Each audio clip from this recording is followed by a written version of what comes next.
Hey, how's it going, gardeners? Today I'm going to give you my top 3 most heat-loving crops here in Louisiana Zone 9B. So come along and join me on my raised garden bed tour as I explain to you why I'm growing things in pots, containers, and raised beds instead of just in the ground.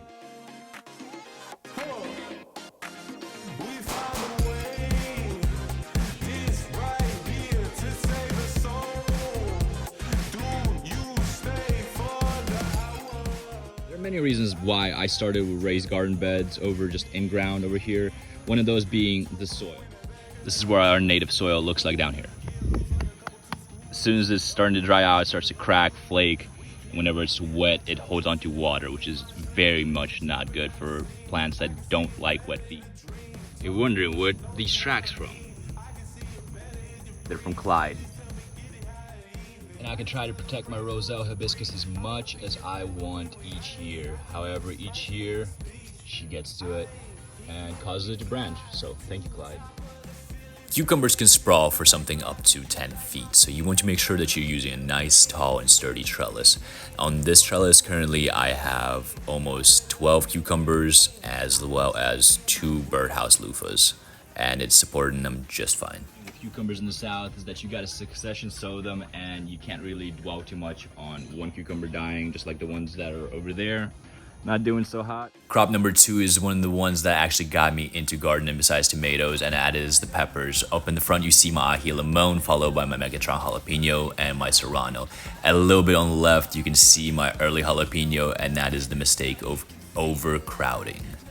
While pepper plants don't necessarily mind being planted too close together, that is called holding hands. You need to make sure they're still getting enough nutrients, sunlight, and that they are of a disease-resistant cultivar. Brings me to my next point. Unlike the composition of the soil in the ground, I can control exactly what goes into this raised garden bed mix. Because I know exactly what's going into this raised garden bed mix, I know that this eggplant will be just fine being right next to my 2 cucumbers and giant Mexican torch sunflower. Some of the things that are stopping you from achieving your maximum harvest with your nightshade/solanaceous plants like eggplant and tomato and pepper is the fact that we are not using enough mulch or underwatering or overwatering. Some of the things that you can do is to install shade cloth, make sure that you're including mulch to prevent water evaporation and keep the soil a little bit cooler. Mulch is always a great idea. You don't necessarily have to use pine straw or straw of any kind. It is something that I prefer, because wood chips tend to be more difficult to work fertilizer in. And since this was my first year with this soil, I decided to amend it with compost and a little bit of phosphorus and nitrogen, because those are the things that plants typically need. For the most part, it's 7-to-1 ratio of nitrogen to phosphorus, because phosphorus is one of those chemicals that you don't want to have an exorbitant amount in your soil. Another reason I had to come out here, not at all, for the last couple of days is because of the little strip right there. It is my drip irrigation. Well, pseudo drip irrigation. I know I said 3, but here's a little bonus one. You can start any small melon or tiny little baby melons as long as you have more than 100 days left until your first frost. So this is mainly my warm zone growers like 9A, 9B, and 10. If you're in Florida, you can just keep doing you, but this does require a lot of heat.